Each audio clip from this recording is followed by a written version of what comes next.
حبه وقربه الى الله. عجيب. الاختبار ذا سيبدا الان الله يعين. عجيب. بس من ناحيه الاختبار في واحد بروفيسور احب يختبر الطلبه ولا شديد مره شديد، ولا في علم الطيور والحيوانات يسمونه علم ايش؟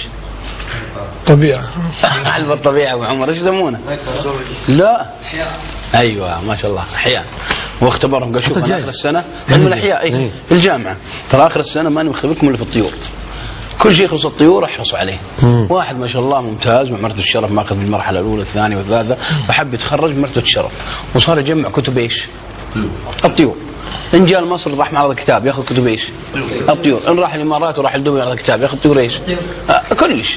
ما صار اخر السنه ما شاء الله كل مكتبته على الطيور. بدا الاختبار. يوم جاء الاختبار ولا الدكتور راسم يا ابو عبد الكريم ولا الاخوان قولوا له انت لا ما عليكم زود ما عليكم زود ولا راسم رجول طيور بس رجول بس رجول، وقدم الاوراق وقال ضع كل اسم للطائر لهذه الارجل. طبعا ممتاز ذا الولد ما يتوقع هذا السؤال، هذا سؤال يعتبر ساذج صح ولا مو صح؟ يعني ايه يعني فزعل ذا الطالب وقام للاستاذ قال يا استاذ الحقيقه انت حطيت سؤال ما يتوقع وانا تعبان طول السنه وكتب ولا ب10,000 وانا قاعد اجمعها. قال ما عندي لهذه الاسئله جاوب ولا ما في؟ قال يا استاذ صعب. قال اقول لك ما في يا استاذ حاول غير ناس. قال جاوب ولا امشي ما في. قال ترى ماني مجاوب. كانت جوابات ورقه. قالوا معناها كان معنا سقوط. قال هات الورقه. قام اخذ ورقه الطالب اعطاه ورقه ومشي ما لقى ايش؟